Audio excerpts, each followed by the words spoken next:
Hello everyone, তোমরা সবাই কেমন আছো? আশা করি খুব ভালো আছো। আমিও খুব ভালো আছি।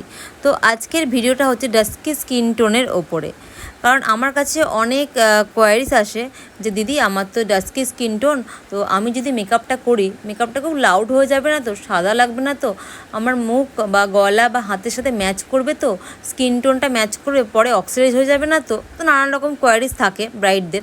তো সেক্ষেত্রে এখানে আমি একটা ছোট্ট টিউটোরিয়াল রাখলাম, তোমরা দেখো। আমি কিন্তু একটা ডাস্কি স্কিন টোনের ব্রাইডকেই সাজাচ্ছি, এটা আমার রিয়েল ক্লায়েন্ট। এখানে কোনো এডিট বা প্যারিস মুড কিচ্ছু করা নেই, জাস্ট একদম মেকআপের ভিডিওটা করা অ্যান্ড জোড়া লাগিয়ে তোমার সাথে শেয়ার করা।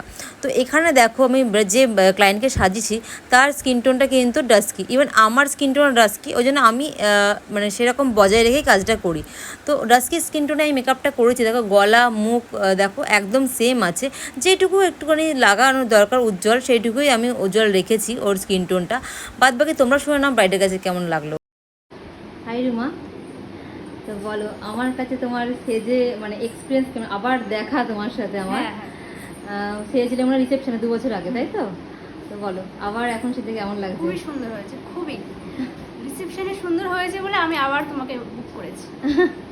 পছন্দ হয়েছে? একদম খুব মিষ্টি লাগে তোমাকে, দেখো সবাই কি বলে।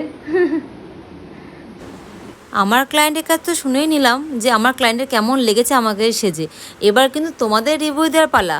তোমরা কিন্তু ভালো লাগলে লাইক কমেন্ট শেয়ার করে অবশ্যই জানিও। আর এইটুকু বলবো, একটু ভরসা করে দেখতে পারো, ঠকবে না।